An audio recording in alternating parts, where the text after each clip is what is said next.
Happy birthday to you.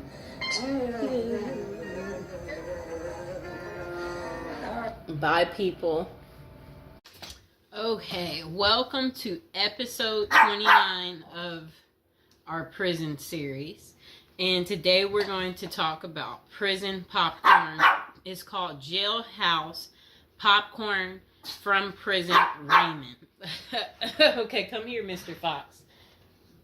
Jailhouse Popcorn from Prison Raymond adds intrigue to movie night by replacing traditional treats with surprisingly delicious movie snack made of Raymond. But the truly amazing part is the story behind the recipe and the terrifying off-screen drama that occurred during one particular prison movie night.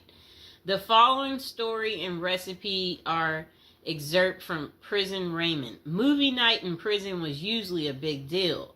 We didn't get to watch any new or R-rated movies, but they did bring a big old projector and showed movies on a huge screen in the chow hall. It kind of made it feel like you were actually at the movies. One movie night involved some famous people, but not actors. A vicious hit was carried out by members of the LA gang, the Crips. There was a guy in the prison who was a member of the rival group, the Notorious Bloods. You could tell this was a planned hit by the precise mechanics and the execution. And now would be a good time to like the video, subscribe, and share my video. Don't forget to check out all the other prison series episodes 1 through 20, and go ahead and check out our newest and our latest episodes too. Now let's get back to it. The projector was set up and the guys were in a pretty good mood, but just as the lights went out, the movie began. The soundtrack kicked in and got loud. That was the cue. Right next to me, there was a sudden movement, and I saw the guy I knew to be a Crip. But his hand over his blood's mouth was as he simultaneously sliced his neck with one smooth, quick motion. Before the lights came on, the assassin was out of the chow hall, nowhere to be seen. That night, nothing that happened on the screen matched the drama around us. Jailhouse popcorn. Here's the ingredients. 1 pack of chili flavor Raymond. Note, chili flavor Raymond is best for this recipe. Other flavors just don't do it. So Jailhouse popcorn ingredients. 1 pack of chili Raymond flavor. Note, chili Raymond flavor is the best for this recipe. Other flavors, they just don't do it. Okay, so the instructions. Crush the Raymond in the wrapper. So if you got Raymond noodles, you just bang it up, crush it up. Open the wrapper, one end only, and take out the seasoning packet. Take that out. Sprinkle the seasoning into the crushed Raymond. Close the bag and shake it until the seasoning is distributed. Okay, so this is what you do. The instructions to make Jailhouse popcorn. Instructions. Crush the Raymond in the wrapper. Then open the wrapper on one end only and take out the seasoning pack. Sprinkle the seasoning onto the crushed Raymond. Close the bag and shake it until the seasoning has distributed throughout all of the Raymond. And that pretty much is how you make Jailhouse popcorn. I hope you guys enjoyed the video. Please like, share, and subscribe. Welcome back to our prison series. We are on episode 40, people. We're getting up there. Okay, so what's Christmas Day like in a high security prison? And this is coming from someone that spent 21 years in prison. So they said, of course, Christmas in prison isn't like Christmas out there in the real world.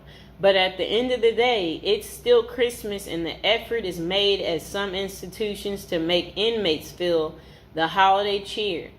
The person said during their 21 years of incarceration at 7 different federal facilities, they witnessed the whole spectrum in regards to what inmates and staff were willing to do during the holiday season. A lot of inmates didn't care.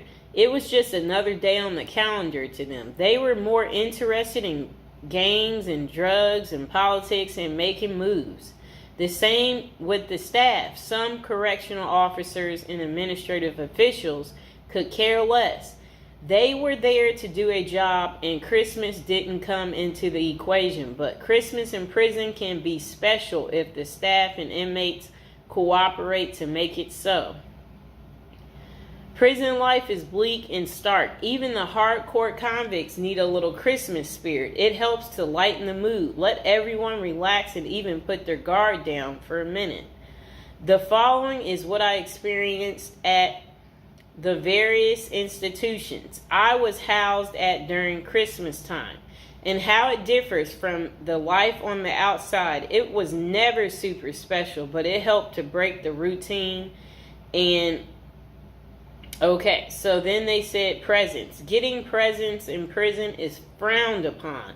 You always hear the stories of the XX predators putting candy on the new inmate's bed. And if that new inmate takes the candy, well, you get the picture. Anytime someone gives you something in prison, it immediately makes your radar go up. Like, what is this dude's angle, or what is he after? That means there is no secret Santa or gift exchange in prison. A secret Santa present on your bunk might mean someone is trying to make a move on you in a way that you might not want. If someone did that to me, I would be out on the tier trying to find out who it was so I could beat them up. And now would be a good time to like the video and to subscribe to the channel. Are any of you out there going to be in prison for Christmas? Or know somebody who's in prison for Christmas? Maybe put some money on their books so they could get some candy. Okay, but saying all that, the staff does give out Christmas bags every year, and that is a big event. It's a big bag of candy with Reese's peanut butter cups, Hershey's chocolate bars, honey buns, grandma's cookies, and much more. Yum. Honey buns, grandma's cookies. Okay, so a nice bag of exclusive items that you don't normally get. As soon as the staff gives out the bags and then unlock the doors, it is a pandemonium on the tiers as the block turns into the New York Stock Exchange. And everyone is bartering their items, trading them off and selling their bags. I've seen prisoners trade cigarettes and drugs for Christmas bags. Everything in prison, even Christmas bags, becomes currency. Wow, people. Okay, so relatives. The only time you see your relatives in prison is out on what prisoners call the dance floor, the visiting room. All bureaus of prisons facilities have visited on Christmas and all the other holidays, but the visiting rooms have limited space, and it's not like everyone's relatives are coming to see them. Okay? Only the lucky few in prison get visits on Christmas. For most inmates, the only time they see their relatives at Christmas is when their family members are locked up with them. I had a few visits on Christmas, though. There is usually a tree with presents under it and an inmate photographer so that you can take pictures and document your holiday visit with your family. Deep in the neither world of corruption and violence, the only thing is that if you hit the visiting room at Christmas, then you usually miss the holiday meal. But that's normally cool because on the dance floor, you can get all types of exclusive items out of the vending machines that you don't normally have access to. So it's a double bonus. You see your family and eat good, at least by prison standards. So then this person said, prison life is bleak and stark. Even hardcore convicts need a little Christmas spirit. And then the next person said, dinner. The Christmas meal is big. It's one of the only times of the year where the chow hall actually makes an effort to give you a decent meal. There will be corn, stuffing pie, and big Cornish hen. They fill your tray up to capacity and you are allowed your feast. Isn't that good? But the big feasting comes afterwards as the kitchen workers smuggle everything that isn't chained down back to the units. Later that night after Christmas meal, you can get pecan pies, ice cream, and more Cornish hens back on the unit. Isn't that really good? That sounds beautiful. Now would be a good time to like the video and to subscribe. Comment below if you like me doing this prison series and you want to continue to hear more. Okay. So games. In the game rooms, the prisoners go hard on sports. The NBA games dominate the television at Christmas. Prisoners watch games all day, shuffling off to the phones during commercials to call their loved ones and feel some holiday love. Guys will be betting, drinking prison-made wine that we call hooch, eating their smuggled pecan pies and dreaming of the new year and the time they will get out to enjoy a Christmas in the real world. The recreation department also hosts events like bingo card, pool, chess, tournaments, and craft activities. They attempt to go the extra mile for the holiday activities and provide a diversion for inmates missing their family and loved ones during Christmas. Okay, so then they said decorations. Wow. It depends on the counselor and case manager from each unit, and sometimes even the warden for the whole compound. But I've been places where the staff will let you decorate the unit and even encourage you to. At the last prison I was at, FCC Forest City in Arkansas, we put up lights, a cardboard Christmas tree, stockings on a cardboard fireplace, and even a cardboard gingerbread house that inmates made for us. Inmates made paper snowflakes and hung them from the ceilings. Put cutout stars, crosses, and Santa Claus on the walls. It was rather festive unit. My bunkie even made a little cardboard Christmas tree that he put on his locker. He painted it and rigged it up a light. At the top, that looked like a star that shined in our cell brightly. Every night for my last Christmas in prison, it wasn't that bad. And now would be a good time to like the video and to subscribe. That is how Christmas is on prison day. Did you guys like hearing about the story time of what Christmas is like in a high security prison?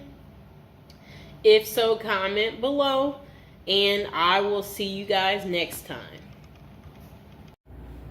Welcome to our prison series. Today we are going to give you an update on P. Diddy and what his Christmas is going to be looking like. This is prison episode number 41. Welcome. If you're new to the channel, don't forget to like the video and don't forget to subscribe. Okay, so Sean Diddy Combs, this will be his first Christmas in jail, and it includes a basketball tournament and a holiday meal. Enough, Mr. Fox. A judge denied Diddy his third attempt at bail following a court hearing, while he awaits a federal XX trafficking trial. Okay, so let's see what else they have to say. So, all right, his holiday meal, that sounds nice. Okay, so the I'll Be Missing You singer is spending his time at the Metropolitan Detention Center in Brooklyn as he awaits his May federal trial for alleged racketeering and XX trafficking. Diddy has been behind bars since September. Combs, he's 55 years old and his fellow inmates have the opportunity to participate in a card game, dominoes, soccer, and a 3-on-3 basketball tournament. A spokesperson for MDC Brooklyn confirmed to Fox News Digital. Okay, so Diddy's Thanksgiving meal options in jail include peanut butter and jelly sandwiches after his bail was denied. Okay, so for the holiday meal on Christmas Day, Diddy's menu will feature baked Cornish hen, macaroni and cheese, cranberry sauce, dinner rolls, and a holiday dessert. Just sounds too good, people. However, the lunch option is subject to change. Aren't we excited for Diddy? He's going to be eating so good, okay? So again, for those of you who do care, if you want to write Diddy, again, he is at the Metropolitan Detention Center in Brooklyn, New York. That is where you would be able to write him if that's what you're interested in doing, and whatever you want to say to Diddy. Again, like the video, subscribe. And this will be his second holiday spent behind bars, as he was in jail for Thanksgiving as well. For breakfast, the menu included fruit, cereal, breakfast pastries, and skim milk. Coffee wasn't listed as an option, though it was available earlier that week. So lunch was served as the Thanksgiving meal for Combs and his fellow inmates, with a turkey roast, mashed potatoes and mixed vegetables, cranberry sauce, turkey gravy, dinner rolls, and butter. Assorted holiday pies were available for dessert, and if an inmate needed a meatless option, they could opt for hot and sour tofu. That was what his Thanksgiving was like. Diddy's getting all the good food, right? Do y'all like what he's getting? Are y'all going to be eating this good? Okay, so dinner was simpler, offering peanut butter and jelly sandwiches, potato chips, whole wheat bread, fruit, and a beverage option. Okay. So Diddy also spent his birthday, November 4th, at the Metropolitan Detention Center this year. Yeah. And for his meals on his big day, breakfast was the same, while lunch had a pasta option and a salad. That does sound kind of good. And dinner provided either chicken or tofu, fried rice. Why is he eating this good, people? Why is Diddy eating so good? We don't want Diddy eating like this. We want Diddy to have like butter bread, and then butter bread next to butter bread. and burnt up hot dogs. We want him to have burnt up hot dogs. That's what he should get. We want him to get stale potato salad, and then spoiled rice, right? Like stuff like that. For the homeless guy I talked to the other day, he hated spinach, so maybe that's what they need to give him. Give him some spinach. I don't like beans, so feed Diddy beans. So he can be on the toilet all day, right, people? And again, now would be a good time to like the video, subscribe to my channel. Okay, so Combs was charged with racketeering, conspiracy, and trafficking by force, fraud, and corrosion, and transportation to engage in prostitution in an indictment unsealed on September 17th. If found guilty, he may face a minimum of 15 years behind bars or a maximum sentence of life in prison. What do you think it's going to be, you guys? So, Sean Diddy Combs pleaded not guilty in September, and a judge set his trial date for May 5th. So mark the calendars, y'all, for May 5th so you can see what's going on with Diddy. Is he guilty? Is he not guilty? We're going to have to wait and see. So authorities say Combs ran a criminal enterprise through his businesses, including Bad Boy Entertainment, Combs Enterprises, and Combs Global, among others. He used firearms, threats of violence, verbal and emotional, physical, and lots of other abuse to fulfill his sexual desires, according to the unsealed indictment previously obtained by Fox News Digital. The disgraced music mogul has fought to be released from jail pending trial 3 times, and his most recent attempt, denied, was on November 27th. Diddy had offered up $50 million to wait for his trial from his home on Star Island. but prosecutors insisted that the musician was a threat to witnesses and victims. Okay? So I hope you guys understand why his bail kept being denied. So again, this is Diddy's first Christmas behind bars. How do you think he's taking it? Do you think he's made friends yet in prison? Do you think he's concerned about our friend Jay-Z, or do you think he doesn't care? Or do you think he's going to speak about something, letting us know what's really going on? So I will see you guys next time. Please like, share, and subscribe. Welcome back to our prison series. Okay, so this is to the assassin out there, the guy that got the healthcare worker. How does a girl get in contact with you? Because you know you got many admirers right now because of how handsome you are. And so this is the guy. I'm getting off track. Welcome back to prison episode number 35. Again, we're talking about a criminal today, a sexy criminal. Okay, do you see this guy right here? All right, I would much rather be going out on a date with him than this guy right here. Okay?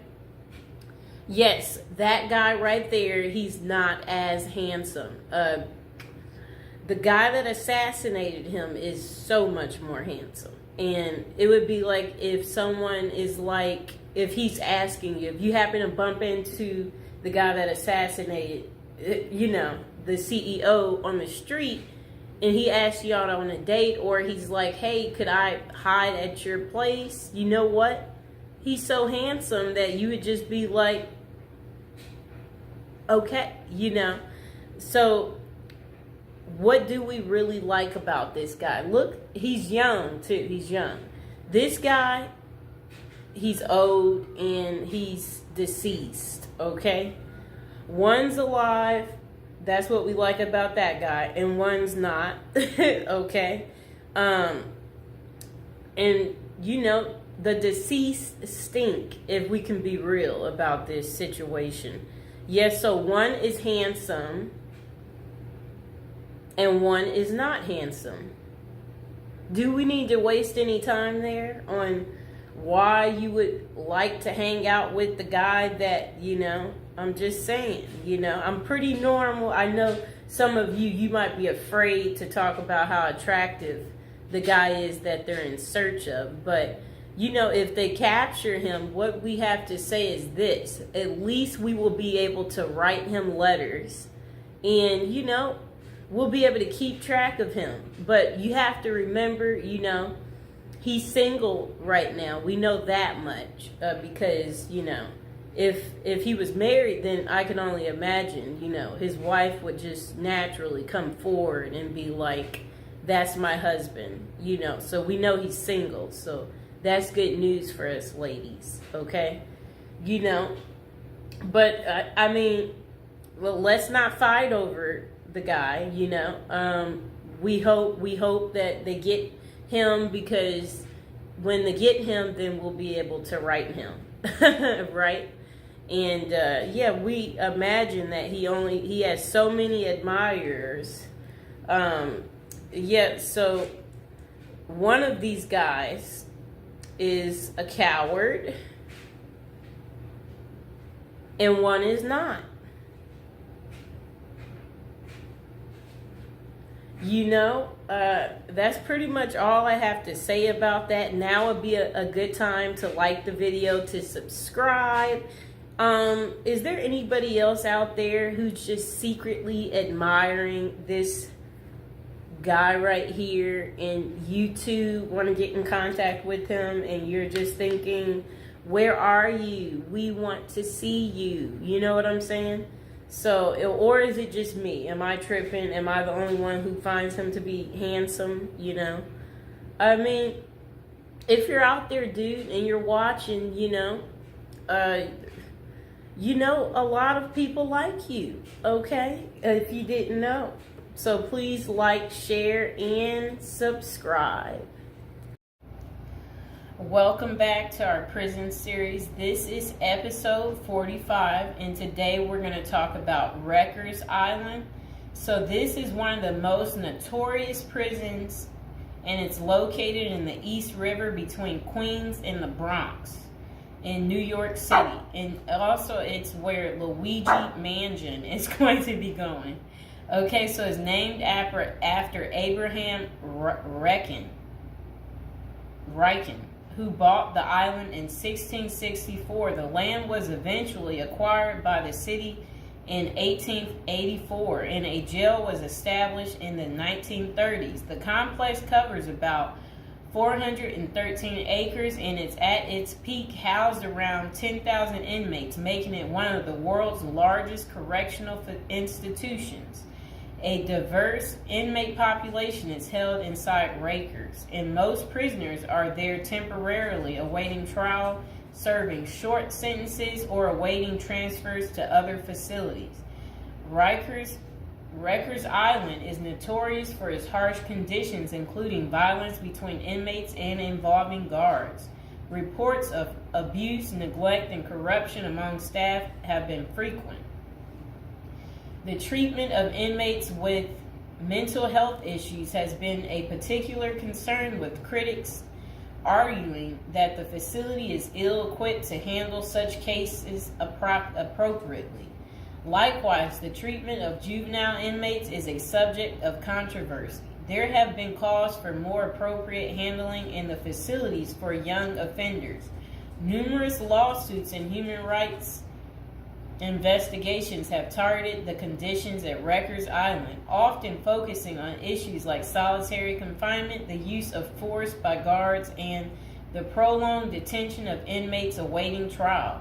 Now would be a good time to like the video, to subscribe. And are you guys enjoying the prison series? Do you like hearing about all the different prisons, learning with me together? If so, go ahead and comment below. So, when visiting Rikers, journalists and prison reforms discovered temporary holding cells described as covered with rotten food, urine, and feces and blood. Inmates were using plastic sheets for blankets and cardboard boxes for beds.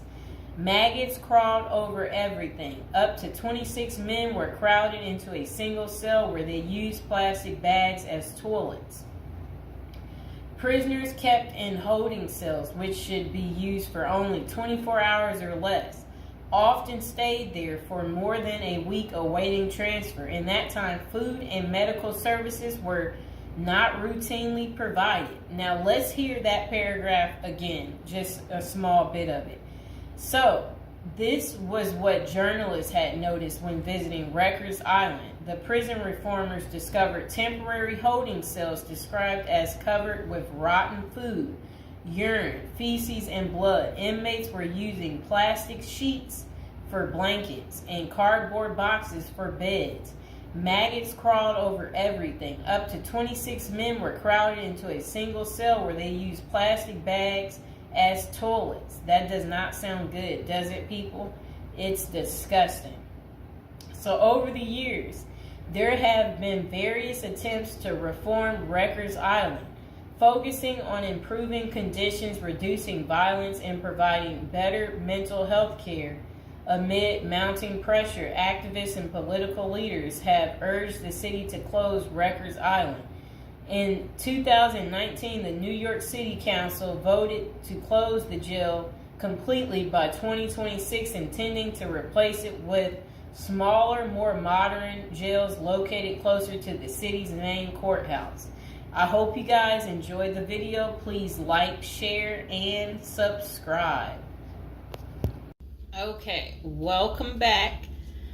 We are on prison episode number 8. So today we'll be talking about how to prepare to go to prison if you know you're going.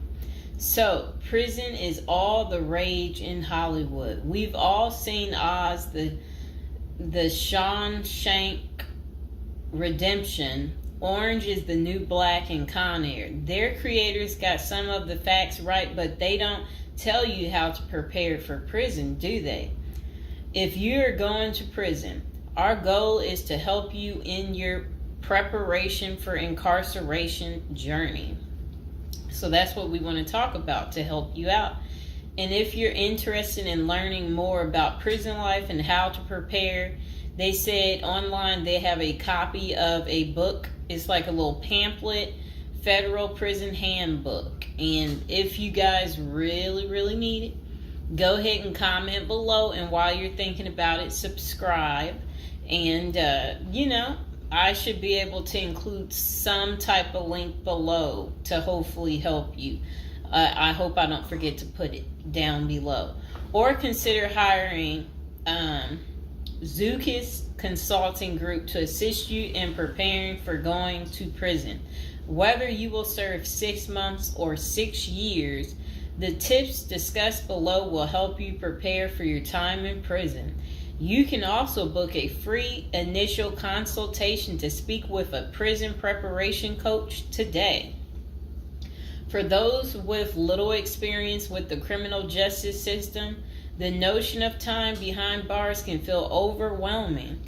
It can feel as though there is nowhere to turn, and any information you read online seems to contradict other information you've seen. We've included useful basic information below on preparing for prison to cut through all the misinformation.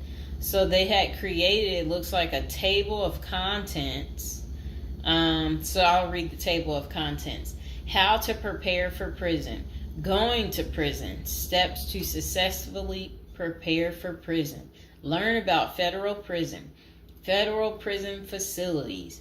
Minimum security prisons, federal prison camps, low security prisons, medium security prisons, high security prisons, United States Penitentiary, USPS, administrative security prison. Research your Pacific prison. Arrival and personal property, money in prison, communication in prison. Get in good physical shape. Get your affairs in order. Preparing your family for incarceration. Appointing a power of attorney. Designating your point of contact. Resolving your medical and dental issues. Creating a list of contact details. Authoritative information about going to prison. Life in federal prison. Stay out of prison politics. Keep yourself busy. Wow. Find purpose. Stay clean. Avoid discussing your charges. Learn the rules. Be polite and respectful. Have a good attitude. Don't struggle with how to prepare for going to prison. We're here to help. If only Diddy had this. Okay, so now let's get into how to prepare for prison. It's essential to prepare in advance if you have been convicted or pleaded guilty to a criminal offense and are waiting for sentencing.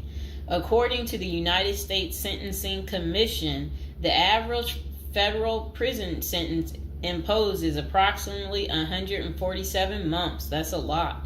Less than 20% of offenders serve a prison term below 5 years. This means no matter the nature of your offense, your confinement to federal prison will likely disrupt your normal life for a minimum of a couple of years. Essentially, adequate prison preparation eases the transition to your new life behind bars. It might not take away the hard realities that follow losing your freedom, but knowing what to expect and how to navigate your life inside the prison can be the difference between a smooth transition and a turbulent offset.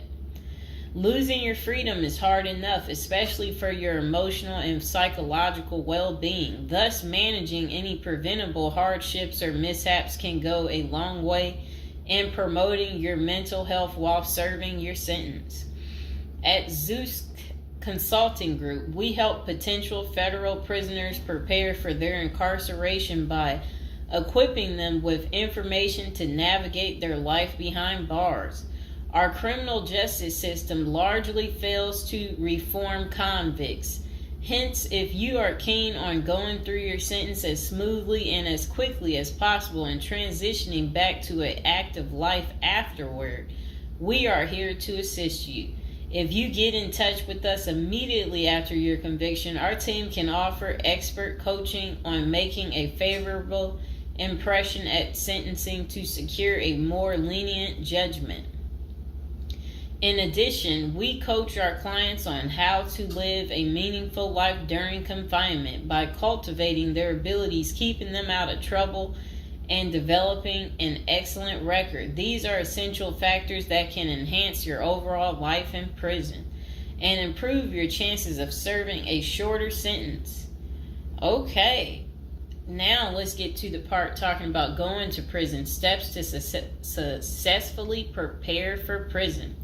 At the Zuski's Consulting Group, they walk through the various steps you need to take adequately to prepare for a smoother transition in your life in prison. Generally, criminal conviction comes with potentially life-changing consequences, and the period before incarceration is the hardest for most people and their families. We understand you may be stressed and anxious about what lies ahead. For this reason, we are committed to providing you with essential coaching that you can implement immediately to get you ready for custody. Let us take a look at some of these preparing for incarceration tips. Learn about federal prison. Depending on the nature of your offense, the court might order you to self-surrender, or you may go into the custody of the U.S. Marshal Service. Whichever way, you need to arm yourself with knowledge on what to expect in the federal prison you report to. This means reading quality prison preparation books and speaking with a knowledgeable advisor who has ideally done substantial prison time in the system where you will be incarcerated and at the same security level. So if you know someone who has served as much time for you as the same charge that you have, that's the mentor you should be talking to and linking up with to learn more about what prison life might be like. Okay, so it says the Federal Prison Handbook, the definitive guide to surviving the Federal Bureau of Prison, is the best book for this. We tell it like it is and do not offer false promises to scare you into opening up your checkbooks. Take this step seriously. You must build an informational foundation to make good decisions in prison.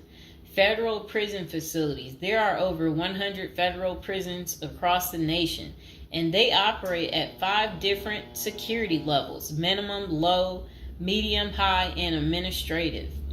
The security levels are determined by features such as security barriers, presence of external patrols, detection devices, guard towers, type of inmate housing, cell or dormitory, staff to inmate ratio, internal security measures. Below is a rundown of the features of each of the security levels. Okay, so it says minimum security prisons, federal prison camps. Dormitory housing, low staff to inmate ratio, limited or no perimeter fencing, work and program oriented. Prisoners with less than 10 years remaining plus minimum violence history. Okay, so that was for minimum security prisons, which is federal prison camps. Okay, so low security prisons mostly is dormitory or cubicle housing, higher staff to inmate ratio compared to minimum security prisons, double fence perimeter, strong work and program offerings. Prisoners with less than 20 years is what low security consists of. Medium security prisons, mostly cell type housing, higher staff to inmate ratio compared to low security facilities, strengthened perimeters, wide variety of work programs, greater internal controls, all types of prisoners but with less than 30 years remaining on their sentencing. So the minimum is for, again, people who didn't commit The worst of the worst. And then low security, same thing, less than 20 years. Well, they're not the same thing, but And then medium means like you're going to be there a while, but you'll be there less than 30 years. Okay. High security. Oh, okay. Is United States Penitentiary, USPS, single and multiple occupant cell housing. Highest staff to inmate ratio, highly secured perimeters, close control of inmate movement, all types of prisoners, but sex offenders and informants are highly likely to be victimized. Administrative security prisons. Administrative security federal prisons have special missions. For example, pretrial offender detention, treatment of seriously or chronically ill offenders, confinement of escape-prone, violent, or extremely dangerous inmates. So that's administrative security prisons. So, all right. Okay, so administrative facilities include federal medical centers, federal detention centers, the federal transfer centers, and others. Please see our Administrative Security Federal Prisons page for more information about these institutions.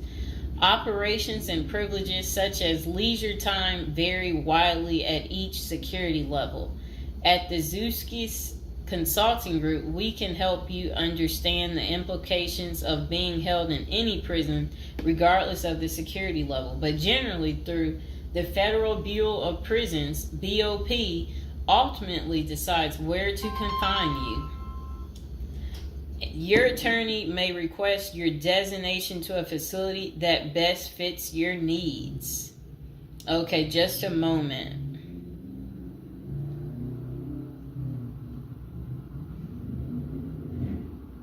I'm trying to figure out how do I'm going to this. Let's see.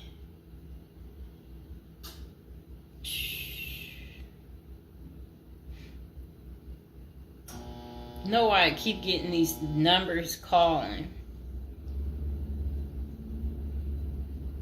Okay, back to where we were. Research your Pacific prison. If you are ordered to surrender, go to our federal prison profile section and locate the Pacific profile of your upcoming prison. Once there, you can read about the particular prison and life therein. You can also download the prison's admission and orientation handbook and commissary forms. These will provide an overview of opportunities available at the prison and protocols for education, recreation, housing, health, psychology services, and more. This is a valuable Prison Pacific information that can be very helpful in your journey in preparing for incarceration. Okay, so arrival and personal property. Whichever prison facility you are designated to, prison staff from medical case management and psychology services interview and screen you upon arrival. Later, you join the admission and orientation program for formal orientation into the facility's procedures, programs, policies, and services. Moreover, BOP restricts the personal property you can take when entering the prison or retain during your stay. Criminal defendants who self-surrender to their institution may keep the following items: plain wedding band, plain earrings for females, legal documents, orthopedic or medical devices, approved religious items, prescription glasses. While you surrender in your civilian clothes, you will be given an option to throw the clothing away, donate it, or mail it home. The prison issues you clothing, bedding, and hygiene items upon arrival. In addition, you may purchase items such as shoes, recreational clothing, food items, personal care items, and others from the prison's commissary. Sounds like the military. Once you are in custody. There are specific guidelines regulating possession of any of these items. We at the Zuski Consulting Group can help you get ready for custody by explaining these processes and privileges. Money in prison. You can have money in federal prison, but the funds remain in your inmate trust fund account. These funds may be used for commissary purchases, telephone, email, and other authorized activities. Appoint someone you trust to act as a business or financial manager. Your spouse or attorney or close friend, you may want to give this person power of attorney and arrange for the bank to allow them to make withdrawals from your account. Arrange to have them send money monthly or quarterly if you can afford it. Ask for between $400 and $700 a month. This will allow you to spend $360 at the commissary each month. Use a maximum of 300 minutes of phone calls each month. Purchase MP3 player songs and use the BOP's inmate email system. This investment will make your prison time go by faster. It's worth the expenses if you and your family can afford it. So again, ask your family to send you about $400 to $700 a month, because the commissary, they allow you to spend $360 a month, and then they're just saying that use a maximum of 300 minutes, of phone calls each month, and then you should be able to use the inmate email system too. In addition, your family and friends can send you money through MoneyGram, Western Union, United States Postal Service. Please see our page on sending money to federal inmates to learn more. Note that your account number must be affixed to all such transactions. Funds sent through MoneyGram and Western Union are processed every day of the week, including holidays. Communication in prison. Communication with family and friends is essential during your time in prison. In addition to fostering your emotional well-being, maintaining ties increases the possibility of successful re-entry into the community. The Bureau of Prisons provides the following communication avenues for prisoners and their families and friends. Inmates and receiving parties have the option to pay for phone calls. The scaled-down email service allows federal inmates to email with approved contacts, but the inmate must pay for any time spent drafting or reading emails. Inmates may send and receive mail through the U.S. Postal Service. Prisoners may receive subscriptions directly from the publisher without prior approval, newspapers, magazines, and journals. Okay. Get in good physical shape. Exercise has immense health benefits, both physical and mental. It is normal to get depressed as you contemplate preparing for incarceration. However, exercise can help keep stress levels down and allow you to focus on what matters most, creating a positive transition to better your experience in prison. You will have plenty of time in prison to develop good fitness. However, starting now is beneficial as you equally need your energy levels at peak as you rush against time to get your affairs in order.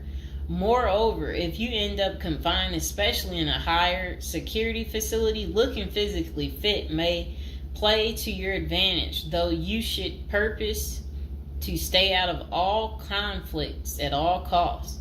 There probably isn't any pressuring need to learn how to fight if you are housed at a camp, minimum security, or low security federal prisons. But if you're headed to a higher security level, you may want to hire a personal trainer to become as fit as possible, even if that just means looking tough.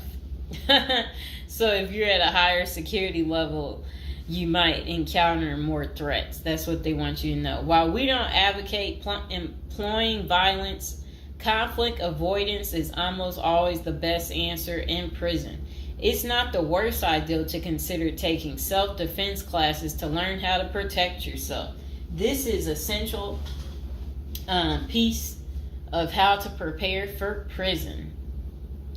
Violence in prison is genuine concern, and people do get hurt. A fight is never a good idea, but you need to prepare in the event of everything going wrong and escalating into conflict. Get your affairs in order. Going to prison is the last thought on anyone's mind. Even when your case goes to trial, you always hope there's a chance of fighting the allegations and winning the case or earning a lenient sentence. That does not involve imprisonment. It is understandable if you are still in denial and hoping the case might turn out favorably. However, denial only works against you, as it may hinder you from taking advantage of the short time you have to get your affairs in order.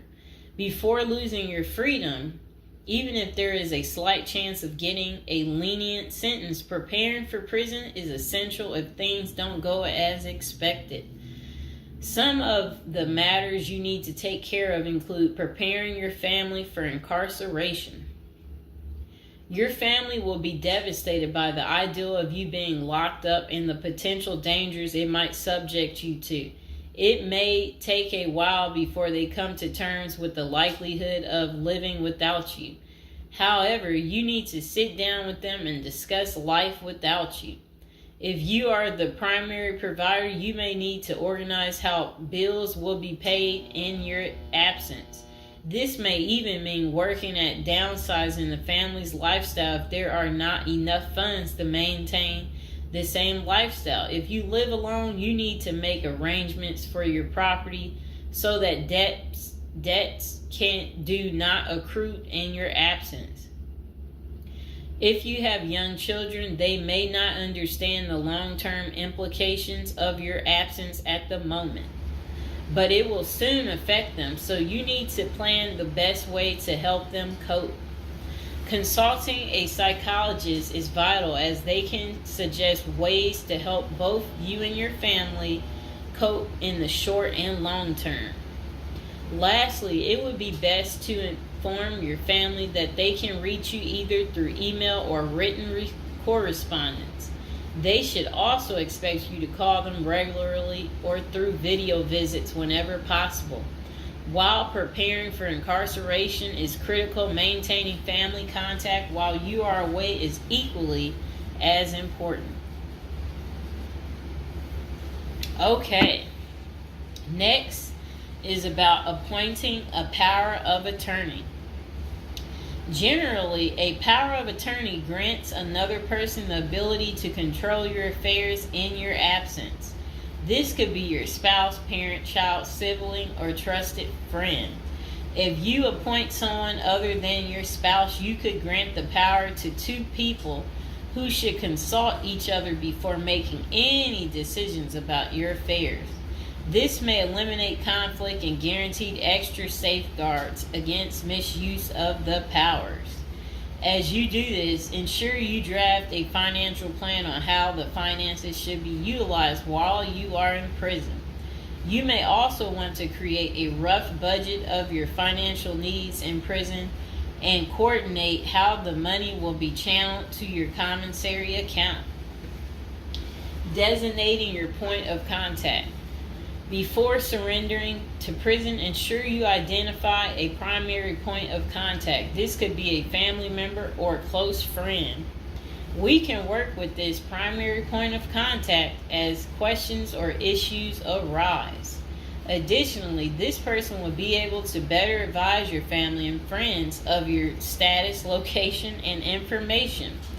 Please note that prison staff seldomly release information to family members. For example, if your family calls your unit team seeking information about your status or healthcare matters, they will not release information.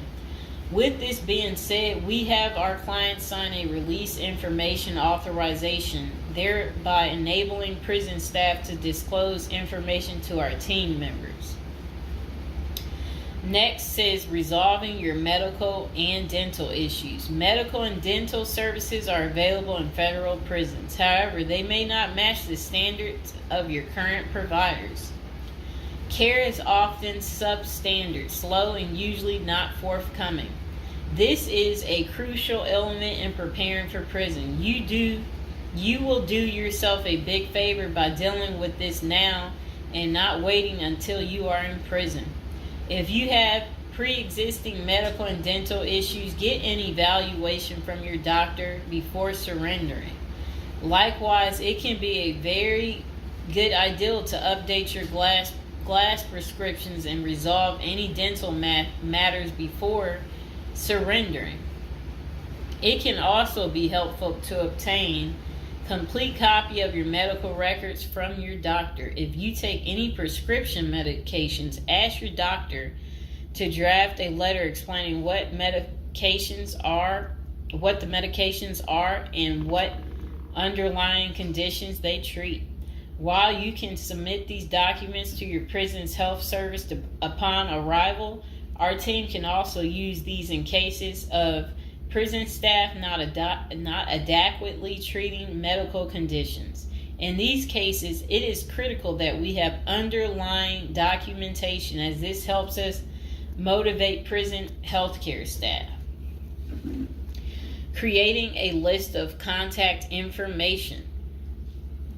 Before going to prison, prepare a list with contact numbers, mailing addresses, email addresses for all the people you may need to contact during your confinement. This way, you will not get stranded whenever you want to contact a particular person. Additionally, try to fit this contact list on one double-sided page. Many receiving and discharge officers will allow self-surrendering inmates to retain this page. If not, we also recommend our clients provide us with a copy of their contact list. We overnight this contact list to our clients on the day of their arrival. Authoritative information about going to prison. In the past, people used to go to prison utterly oblivious of what lays ahead and would endure untold hardships before they adjusted to their new life. This is not the case today. There are dozens of books, guides, and other programs that help defendants prepare for their life behind bars.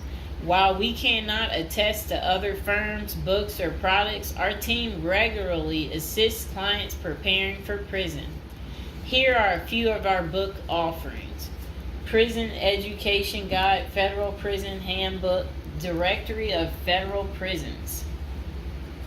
While waiting for your sentencing or self-surrender date, ensure you gather as much information as possible to enlighten yourself. Most prison preparation resources are written or produced by ex-convicts who have served long sentences in federal prisons, or experts who have worked closely with the inmates and are familiar with the criminal justice system. Researching widely and reading available credit resources can be an eye-opener, enabling you to adjust to your new life quicker. Aside from reading prison preparation books and guides, you may also seek out prison consultants to answer your questions and provide insights on the ins and outs of prison. For instance, at Zeus Consulting Group, we help criminal defendants develop strategies to prepare for prison and successfully reintegrate into society. Our objective is to help you develop an informational foundation to make good decisions once in custody. Life in federal prison. Before commencing your federal prison sentence, you need to know how to prepare for federal prison with a survival guide and tricks. Assuming you have gathered as much information as possible about what your life in prison will be like, here are some tips to enhance your experience. Stay out of prison politics. You do not have the liberty to choose your neighbors in prison. You meet people from different backgrounds, some possessing extreme opposite personalities, ideologies, and outlooks on life. Despite the sharp differences, you may have to share the same facility for years.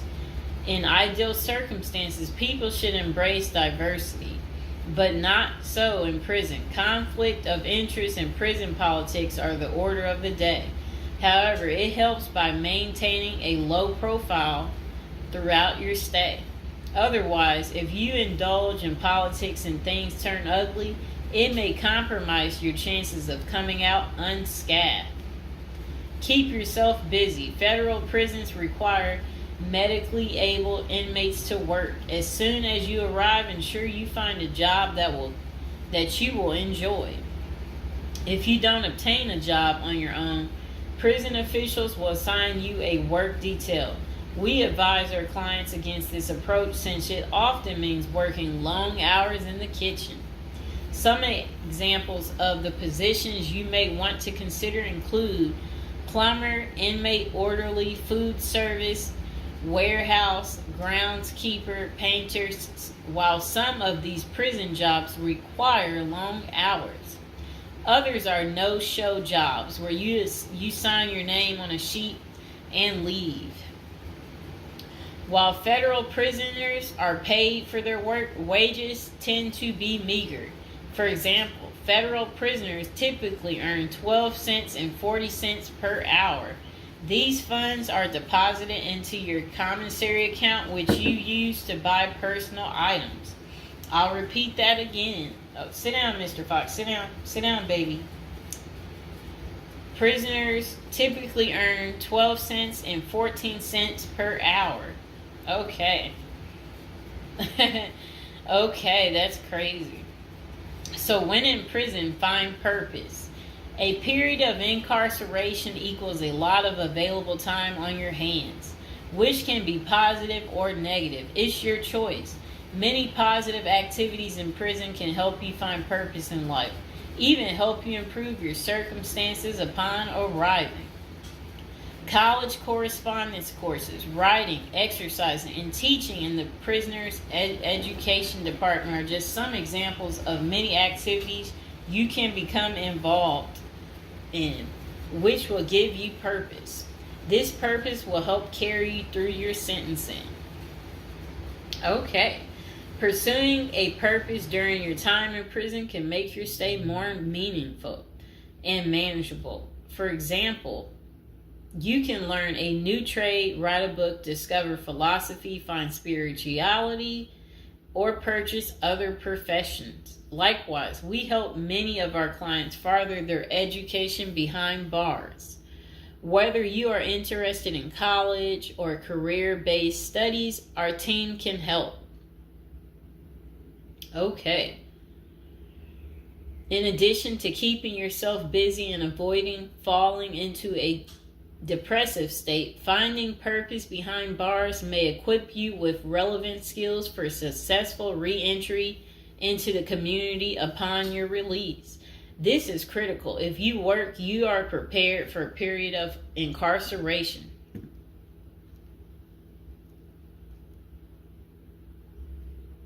So, yes, that's very critical. Thinking through potential activities is a critical step in figuring out how to prepare yourself for jail. How you find purpose is up to you.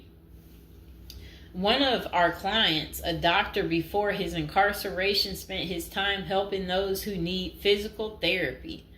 Find something that works for you. It is a good idea to put a plan in place so you can focus on the day of release from the time you enter.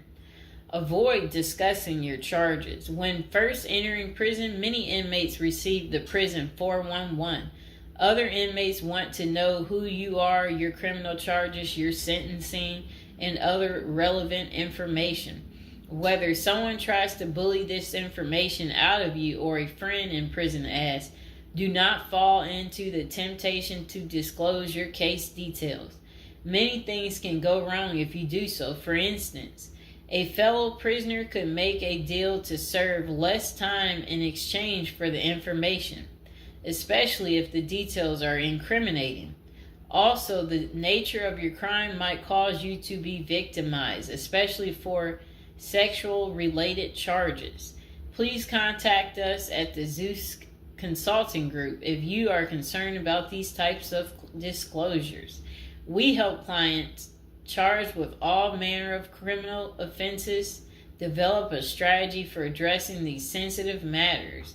This is especially important for clients charged with sexual offenses or who have testified against others for a sentence reduction. Stay clean. However tempting the ideal of using drugs in prison may be, you should steer clear of them. This is a key area for in-prison conflict among fellow inmates. Likewise, inmates caught drinking alcohol or using drugs are often severely sanctioned. While this can be an appealing avoidance avenue, especially when struggling with depression, this is not the answer. Our team can help you develop better coping mechanisms. No matter how deep you descend, keep in mind that drugs are not the solution. If anything, they are likely to aggravate your mental condition. Always remember there are far better coping methods such as remaining physically active, finding purpose, keeping in touch with family and friends, if possible, and seeking professional counseling. Moreover, no matter how smart you are in concealing drugs, it is only a matter of time before the guards catch you. And when that happens, it may spoil your efforts of maintaining a clean record and dash any hopes you may have for an early release. Getting addicted also raises the chances of being indebted in other prisoners, bringing you into deep trouble and potentially making your life in prison intolerable. Learn the rules. Ignorance is no defense for prison rules, for prison rule violations. Even if you did not know they existed, breaking rules in prison can get you into serious trouble. Educate yourself as much as you can about the prison system, and particularly your upcoming prison facility. If possible, obtain a copy of the official rule book and read it thoroughly. And note, the team at the Zeus Consulting Group regularly defends clients in prison disciplinary hearings. Our team can research the underlying incident, draft a statement for you to issue to the disciplinary, and manage all internal appeals challenging a conviction. Then it says, be polite and respectful. Prison staff is often overworked and inmates tend to be depressed or otherwise dealing with personal issues. Since serving time in prison is often unpleasant, practicing active conflict resolution techniques is important. Tempers are likely to flare quickly, and you do not want to step on anyone's toes. As a general rule, being polite and respectful is the best way to survive in prison, while reducing headaches and other interpersonal conflicts. Even when a staff member is unreasonably demanding, avoid engaging in actions that might make them feel challenged. Being polite and respectful can go a long way to making your time more manageable. Next thing is to have the right attitude. The moment you enter prison, your life takes a turn. You might lose friends, family outside of prison. Even those you did not expect to abandon you may just do that.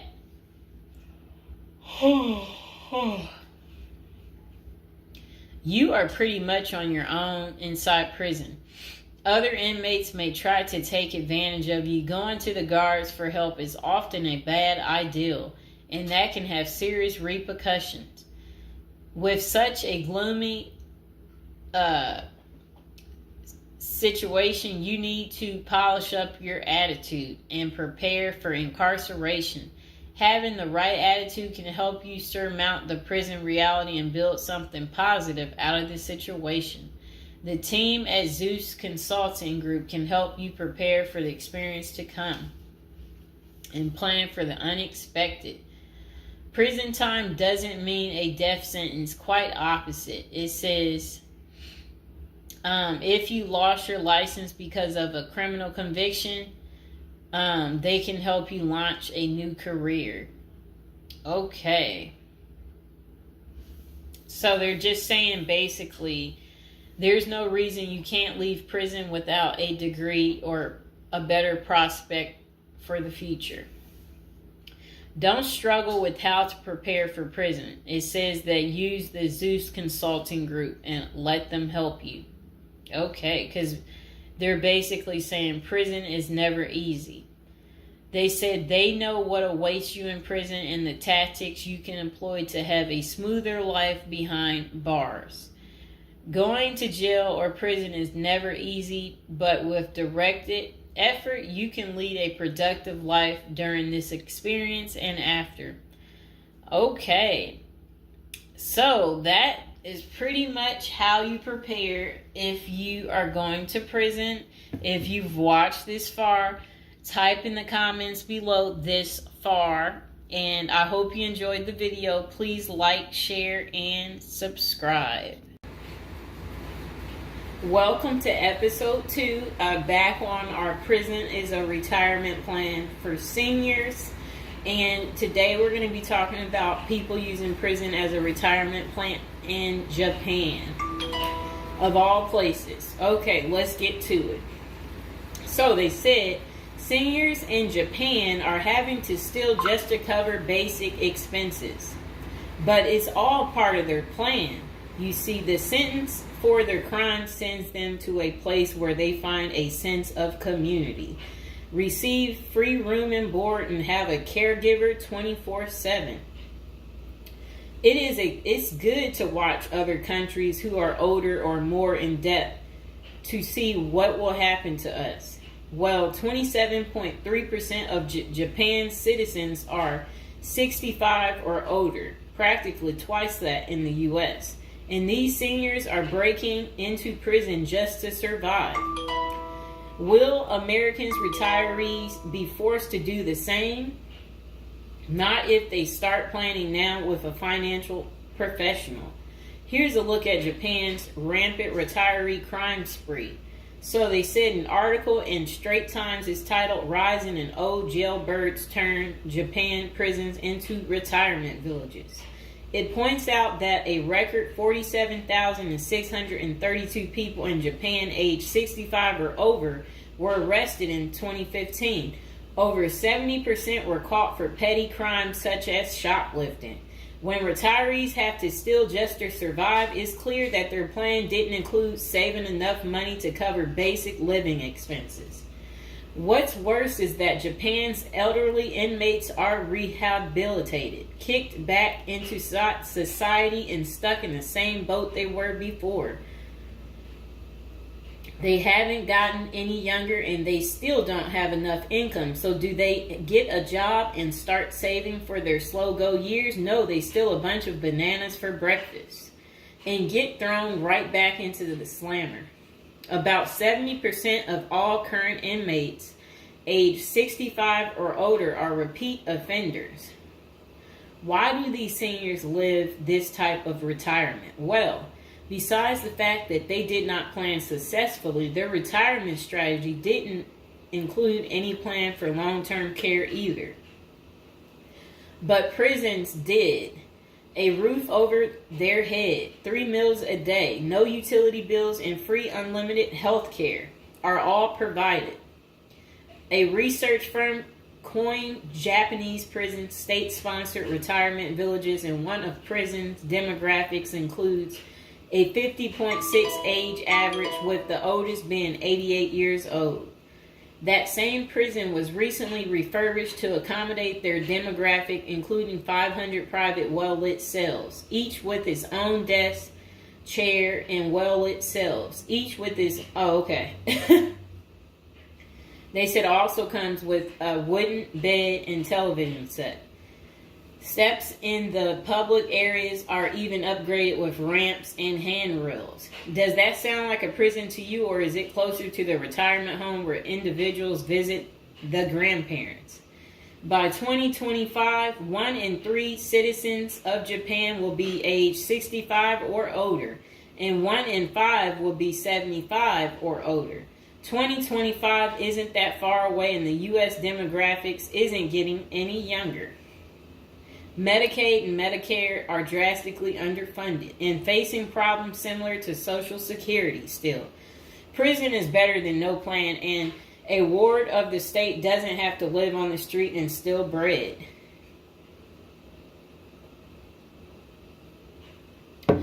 Okay, so that was pretty much the end of that. Do you guys feel sorry for them? Do you agree with it? Is this still your plan, your retirement plan, since you didn't plan? Or is it your backup plan? Is your plan A, plan B, plan C? Well, we will do another video about this coming up. Just be patient, and we will get to it, and we will find out if prison is going to continue to be the perfect place for you to retire. And again, if you're watching from prison or you were recently in prison, don't be afraid to like the video, subscribe, and comment below. Bye.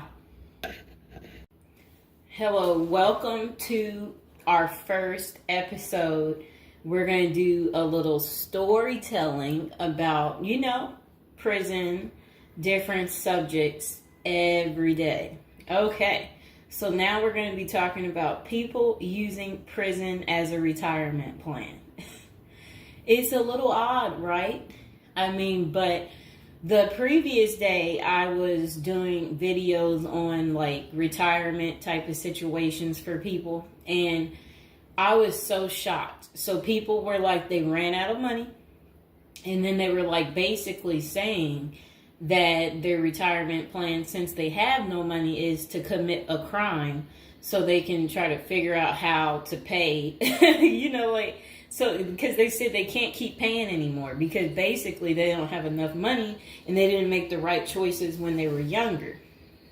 Okay, so let's get into people's opinions online talking about prison as a retirement plan. Okay, so this person said, hypothetically speaking, of course, that said, I think prison as a retirement plan might be sound. 3 square meals, climate control, a bed and medical care, a decent library, assuming hardened criminals don't mess with the old guy, and relatively quiet time to read or write. Interesting. I think you could shop prison systems like you would a retirement home and commit the crime in the appropriate manner. Then this person said, help me understand how prison would be worse than a retirement home or sitting in front of a TV. And they're trying to say, yeah, prison doesn't have the costs. And here's Mr. Fox making his appearance like he usually does. You no longer have to pay taxes or have any costs associated with retirement. You can be completely reckless and not save up money to support yourself in old age, and you can enjoy life now. If you are lucky, you can work in the hobby shop all day making license plates. You can be terrible at that and still get food. You don't have to listen to an old lady nag every day before you argue that you won't be able to visit your kids. How many old people wait hopelessly for visits that never come? Card games in the yard, puzzles, crafts. You might even be able to paint or play music.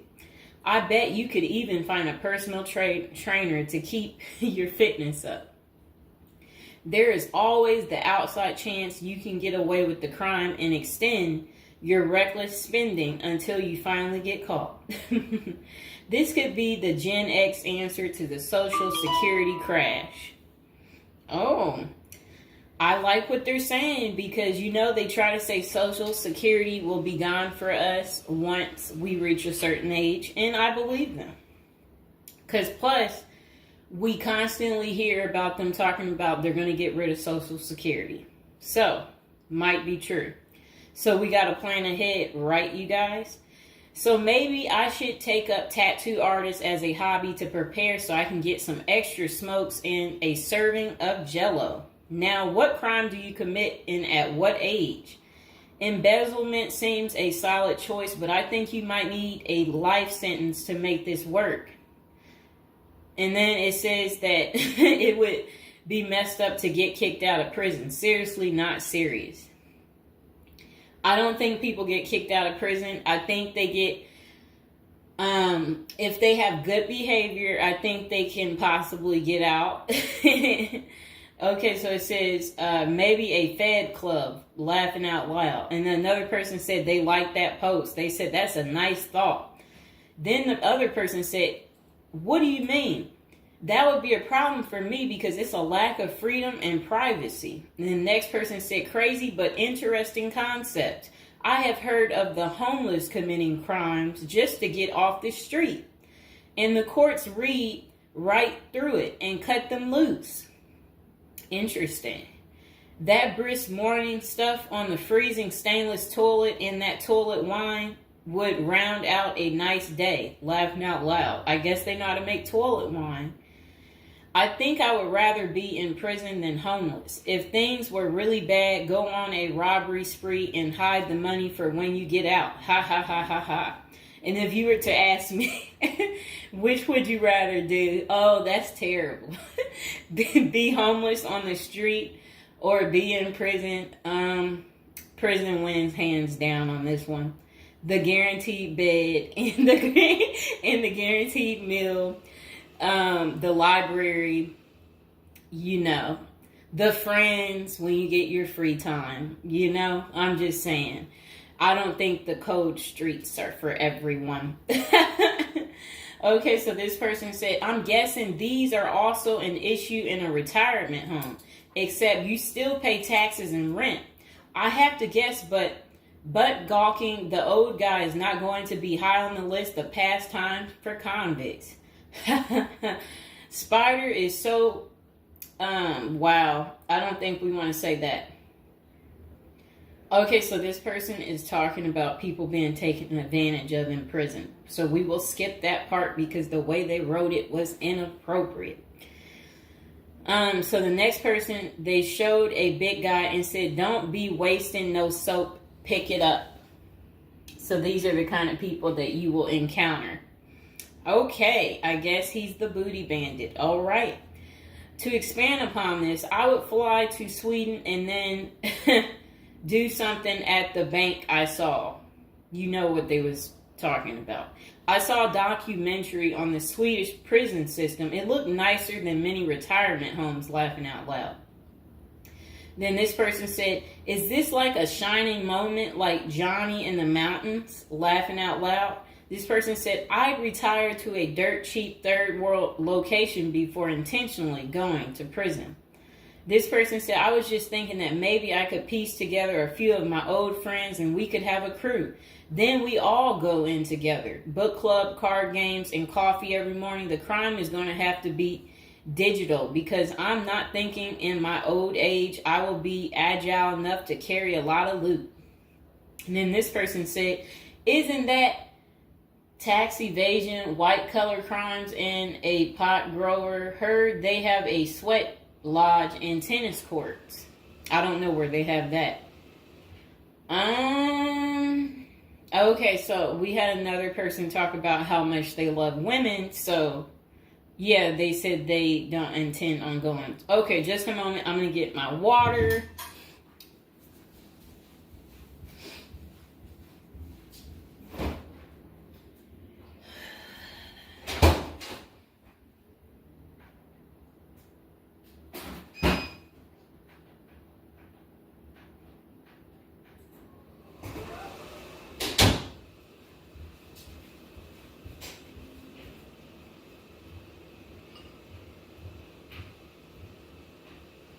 All right, it got a little hot. Okay. Now, this person said, I'd rather go to a cheap third world island and live life as a local fix-it guy. Putter around, live on the beach, fresh seafood, and a tan booty. It's a pirate's life for me, mates. Next person said, I took what looked like a shortcut one morning. And they're talking about something about a prison cop. I don't know what that means, and I'm not going to say it. Okay. This person said a failed bank robbery would be pretty simple federal crime.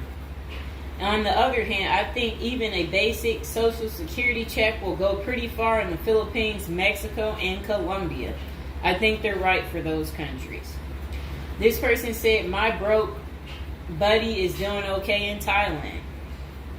This person said, I'm thinking about spamming forums with CBD gummy ads. Certainly, committing internet crimes would make it a federal case and qualify them for a federal country club prison. And they said they're currently in beta testing phase. I'll let you know how it pans out. That's really sad. This person wrote this in January of this year. That's sad that this is what the people are doing. Well, at least you know what not to do.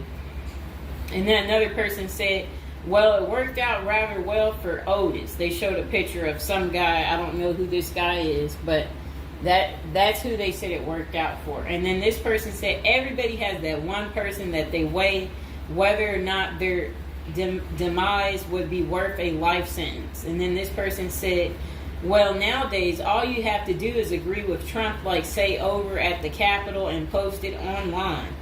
And then this person said, P.S. I hear San Quentin is nice. Happy face. And then they, I guess, posted something about that prison. The person is trying to say that the prison guards at San Quentin are friendly. I doubt that. This person said, you got too much time sometimes. And then this person said, I think if old age and life and retirement got so bad to the point I was considering prison, I would think I would eat a bullet first. Okay. This person says, take out a politician and live like an illegal immigrant. Better than the middle class nowadays. Whatever they mean there. This person said, first off, if you are a Gen X or younger, getting an SS payment, that crap is estimated to crash the year I qualified. We were taught that our senior year of high school back in the 80s, so we can't plan for that. Second, I think the chances for clean drinking water will be better in prison than in a third world country if you choose wisely. I didn't think about that. So stick to the U.S. prisons if you're really thinking about this. It said banks don't keep enough money these days. I think I will be too old to try and take down an armored car. Gotta go with a federal crime that is a light lift, maybe a Ponzi scheme. Does anyone want to pre-order a UTV? Question mark. This person said, might want to rethink your screen name if you're going with this plan of retirement. Just saying.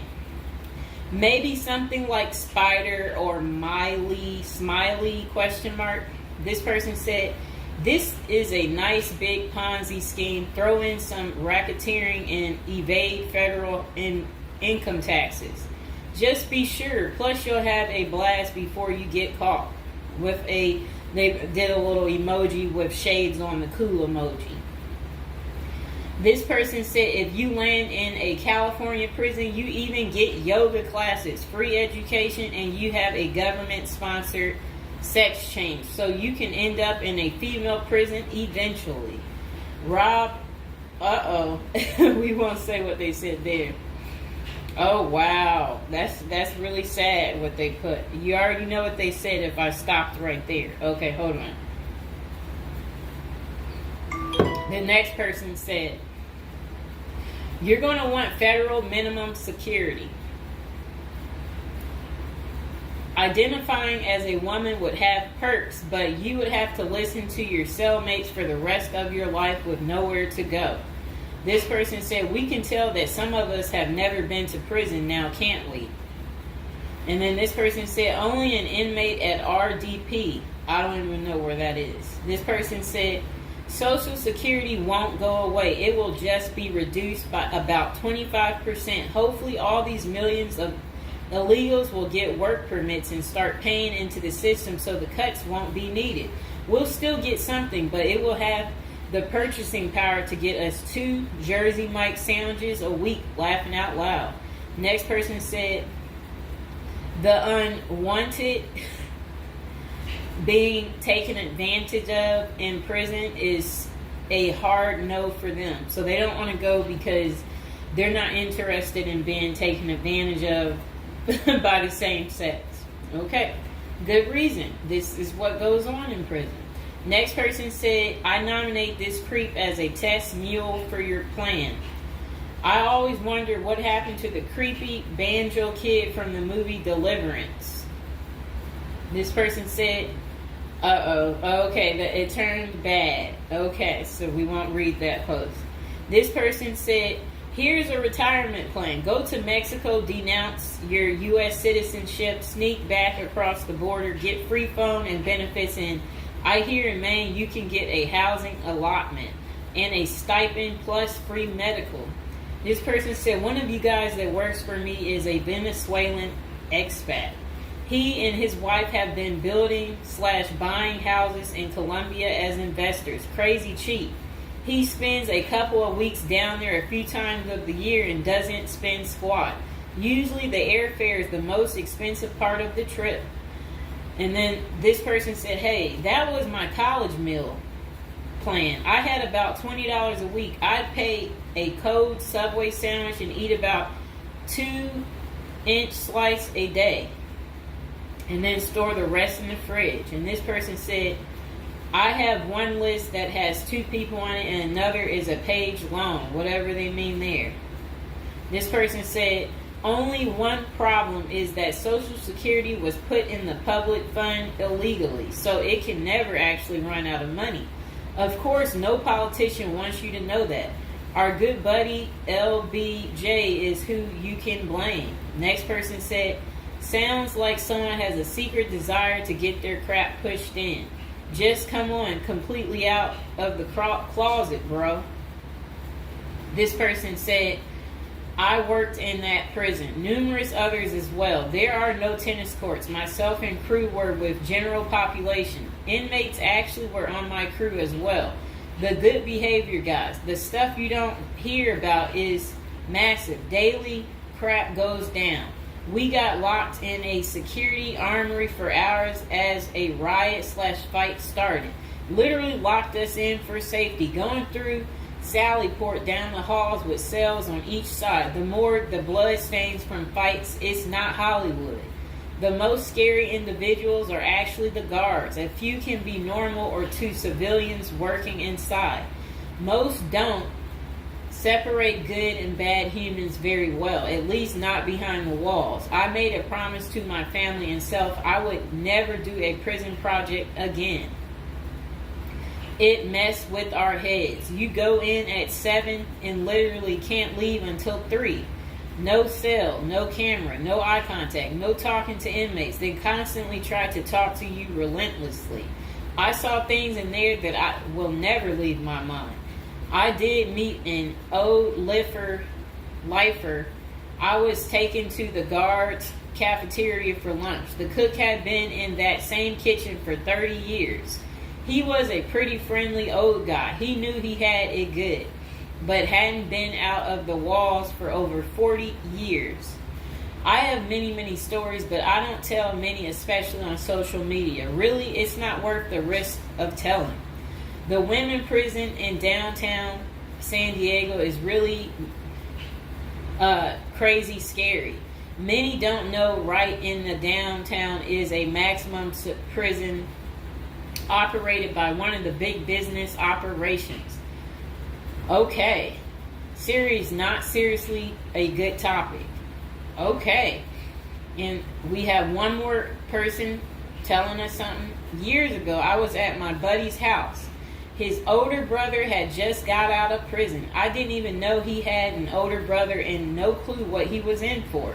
I remember he couldn't settle down at all, just hanging around in the garage. He couldn't stand still. And it was almost like he was looking to get in trouble. One Friday after work, I swung by to see what was up. The boys were hanging out in the garage, drinking beers. Steve was getting all irritated about something again. Basically nothing. And then out of nowhere, he blurts out, I ain't afraid to go back. I'm just a punk in a bunk. That's really funny. I got out of there. Too much of a scene. Okay. This person said they still think prison's a retirement plan. This person said, yeah, big perks. You'll also get, as Jim Jeffrey says, and yeah, so, all right, so that's the end. I couldn't say what this person said because it was very inappropriate. So that's the end of episode 1 for prison as a retirement plan. And hopefully, you guys think this through. If this is something you're really interested in for real, you will want to continue with the series of, me talking more about prison, so we can get you ready and prepared if that's really what you're into. If any of you out there are watching from prison, we would love for you to like the video, subscribe, comment below, let us know, your prison stories, if you used to be in prison or if you want to go back. We want to know that too. So go ahead, don't be shy, comment below, and I hope you guys enjoyed the video.